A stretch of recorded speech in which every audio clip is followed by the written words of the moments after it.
Does self-hypnosis and affirmations really work? I mean, is there really a point in even exploring these things for the serious spiritual seeker?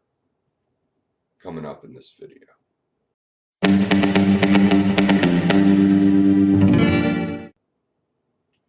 So when I first came across the idea of hypnosis and affirmations, I didn't really have a good view of either one. Hypnosis was this thing that was almost clouded in too much of a mystique. I mean, I think, well, at first, before I started having any sort of uh, big openings of consciousness or mystical experiences myself, I thought hypnosis was just some sort of magic. I'm just like, wow, it's like they're just turning people into zombies. And yet at the same time, I went to a stage hypnotist in high school with some of my friends, and I couldn't get hypnotized. So there was always kind of, yeah, just a real mysteriousness about it. Affirmations, I think once I started realizing some aspects of psychological growth and their importance and kind of working on my own stuff, so to speak, I started feeling an emphasis in being authentic and being real and being kind of grounded in your view of yourself as, not being all bad, not being all good, having aspects of both, having limits, but at the same time, not, being so deflated that you're down in the dirt. And humility was really just kind of an accurate view of yourself. So affirmations almost seemed like it was just a lie, like it was just a ticket to denial. Even things like the power of positive thinking, I think for a while I just couldn't connect to because it felt fake. It just felt like you were faking something. Now over time, I've really kind of begun to learn that you can kind of reprogram yourself, and you can kind of start to shift. And affirmations can help you do that. I think the affirmations have to be specific for you in your own journey. I had to come up with things that made sense for me, that seemed realistic, that felt real. Sometimes when you're testing out different affirmations for yourself, you can see if it feels real in your body, if it feels believable.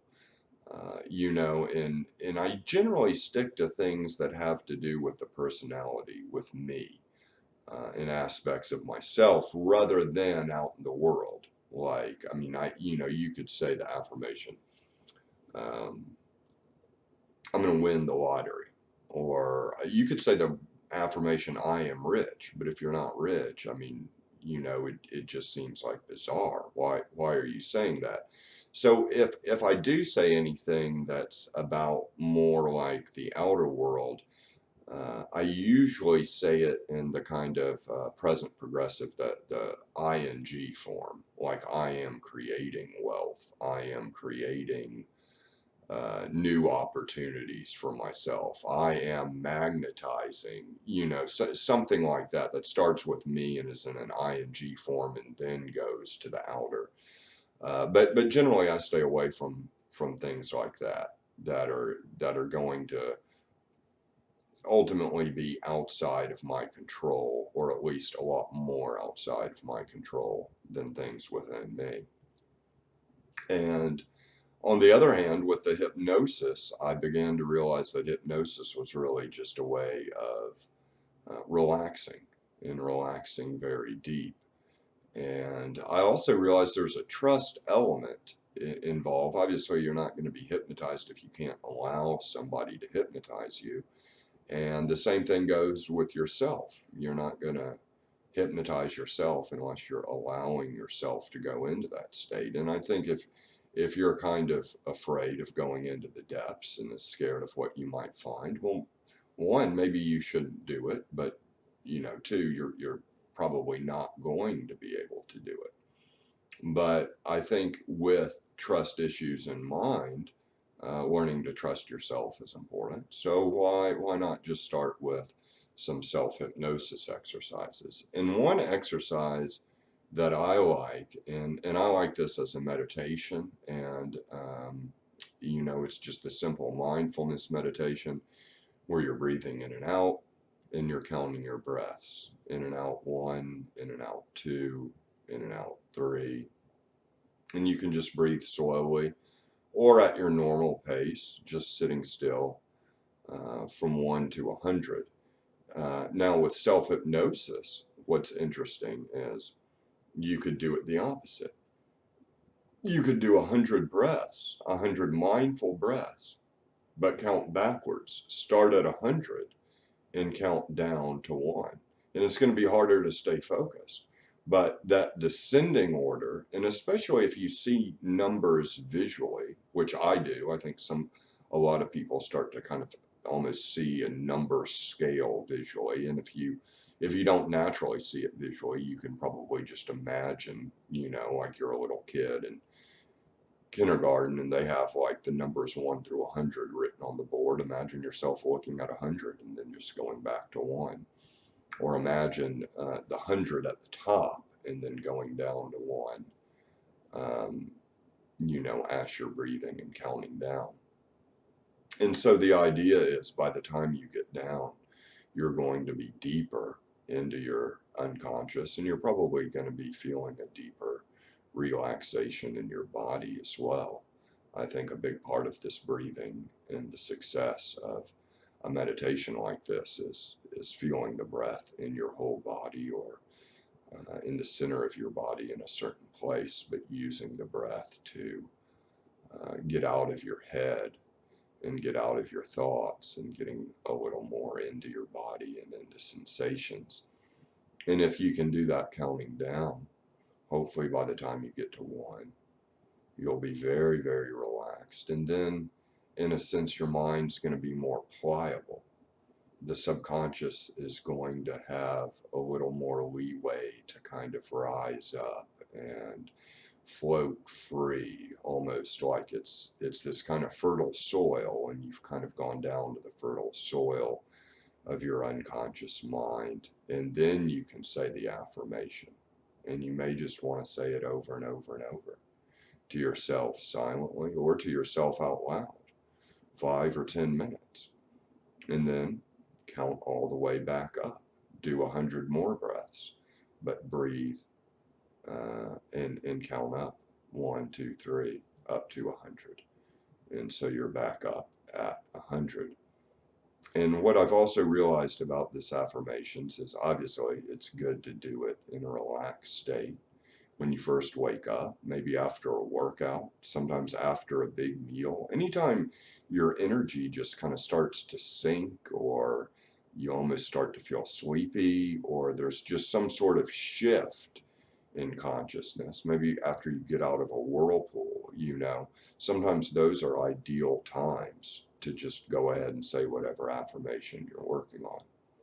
But a key thing about using affirmations to really reprogram yourself is obviously you want to reprogram yourself in favor of what you need to work on and something you do need to work on. Sometimes in the process of self-discovery and self-knowledge, you realize you've kind of gotten all these certain messages ingrained in you, and perhaps they feel so ingrained like they'll never go away. Well, that's when you can choose an affirmation to work against that kind of early developmental programming. And the best time to really shift that early developmental programming, I think, is, when you're in kind of an altered state or a relaxed state. And self-hypnosis exercises are good. There's some real good ones on YouTube. I definitely recommend Steve Gilligan, a psychologist. He has just some great stuff on not only hypnosis, but I guess what he's calling generative trance. It's so hypnotic I can't even pronounce it. But Stephen Gilligan is very good in that area, and there's a lot of other stuff that's very good. out there in hypnosis, but it's really just a way to relax. And if you're going to do it, take advantage of it. What can you do in that relaxed state? What can you anchor into yourself? What can you integrate? If you have a direct ticket to the inner workings of your mind and you want to kind of go into the clock mechanism and rewire some of the hardware or whatnot, what would you want to rewire in yourself? And is there a specific attitude that you always have a hard time taking? Maybe you feel too guilty or too ashamed to think a certain way. Maybe you feel too dejected or too much in despair to dream too big. And those are the things you can use your affirmations for to really start to shift. And I've had some success with it. And for the longest time, I didn't think anything about any of that. I thought it was all just kind of fluff. But there's some deep work that can be done in that area.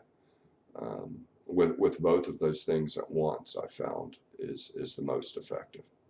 So I hope you enjoyed this, and in a second I'll tell you about my store on Etsy.